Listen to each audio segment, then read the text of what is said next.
Armenia was the first country to adopt Christianity in the year 301. Since that time, the Armenian people have been sustained by their deep faith and the hope represented in the Christ child. Unlike Western Christianity, the Armenian Church celebrates Christmas on January 6th.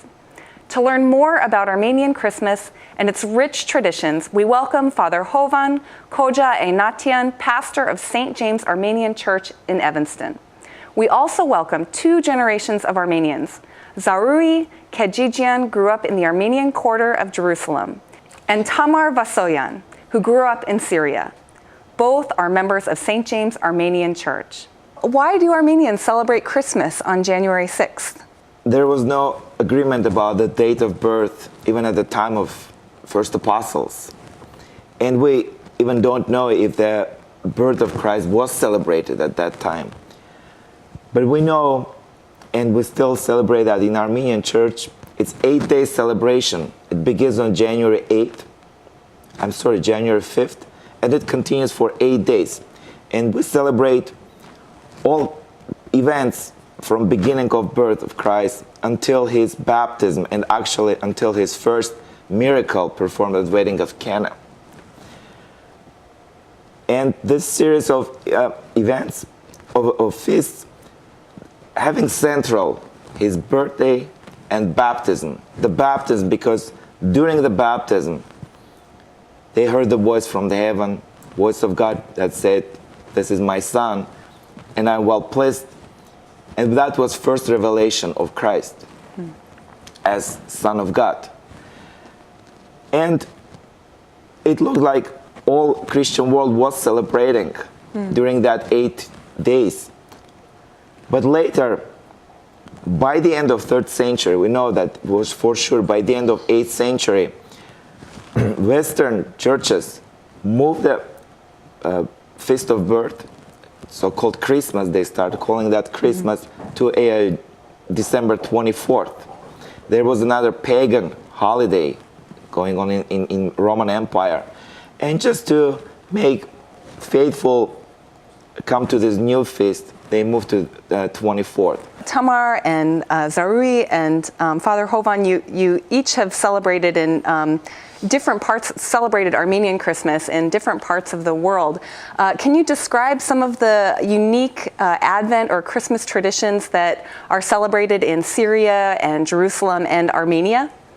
Why don't we start with Tamar?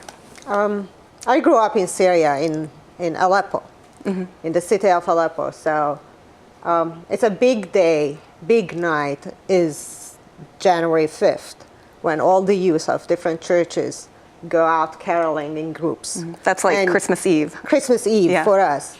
And somebody said it's just like the Halloween when we got all these chocolates, but we go caroling and passing the good news and celebrating with the families.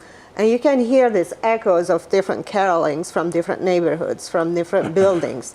And it just one night when a whole city is Christian and Armenian. And this mutual respect that, the Armenians are here, they are singing. And the next day, we're so tired that the church can't wait, it's finished, so we go home. And usually the women stay home. They don't go to the church in January 6th because the tradition is all the male relatives will come and visit the family.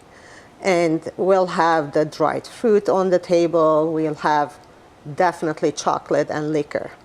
Sour cherry liquor. And then the women with pride who did the best recipe and exchange and so on and so forth. It's big tradition.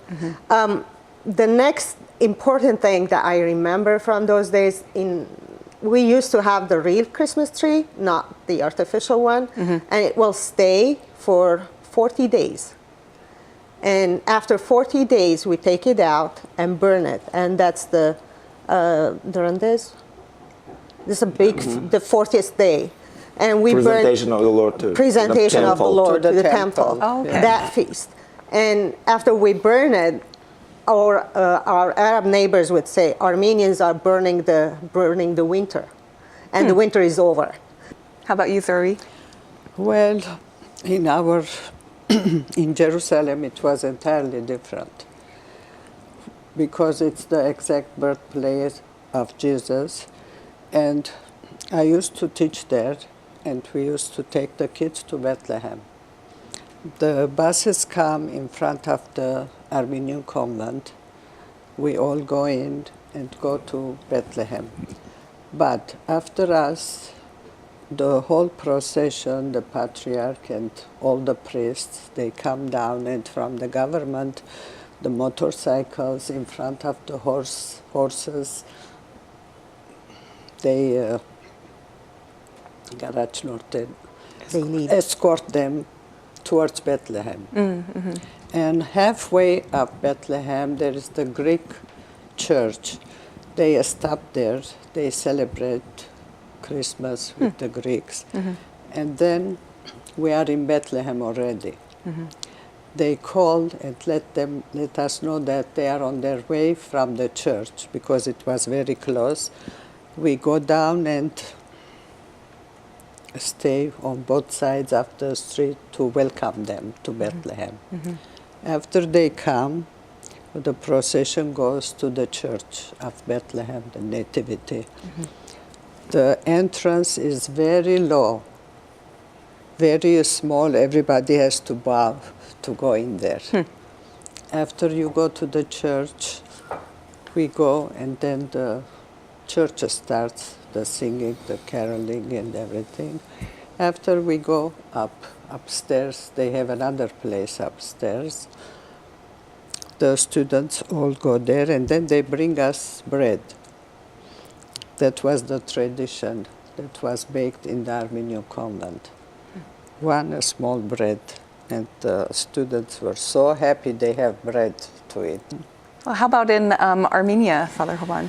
So, the half of my life was during the Soviet Union, and you probably know what was going Sure. during that time. So we did not celebrate Christmas. For us, the major holiday was New Year. During last 20 years, of course, everything changed, and some traditions come back. Now you can see on Christmas Eve, on January 5th, the old tradition of Lucernarium liturgy, when all lights in the church are lit, and all faithful have candles in their hands. And then after liturgy, they take those candles or lanterns, take with them to the home. And you can see that on Christmas Eve today in Armenia, taking those lanterns home and putting on the windows with the hope that wise men will pass their house and they will give them that good news. And that's the actual origin of what we have today here. When we decorate our houses with candles, with lights, right, outside, and the idea is there. We bring that light from the church, from the good news, hoping that wise men will pass our home, will knock the door, and will give us that good news. As you know, Armenians have suffered through genocide in the early 20th century, as well as Soviet rule, as you mentioned, Father Hoban, and a terrible earthquake in 1988.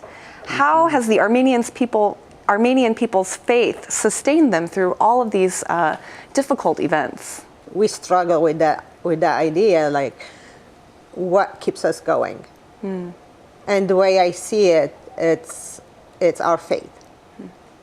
For us, being Christian and being Armenian, you cannot separate. It's inseparable. It's one. But the challenge is to know what's in faith that is life-giving. We have lots of traditions, and we keep repeating the traditions because it gives us depth in history, connects us with our ancestral identity. But how that identity keeps us going towards the future is the challenge that we all struggle to find and define and rediscover, so we can pass it to the new generations. Our history is more than genocide, is more than Soviet, is more than earthquake. We have at least 3,000 years of history. And we have so many richnesses that we have to rediscover and really value. And that should lift us from the struggles, from the suffering, and gives us hope. Well, thank you so much, Father Hovan, Zaruri, and Tamar, for your time and your passion for your faith. I'm Emily McKinley for the Greater Chicago Broadcast Ministries, wishing you a wonderful Christmas filled with peace.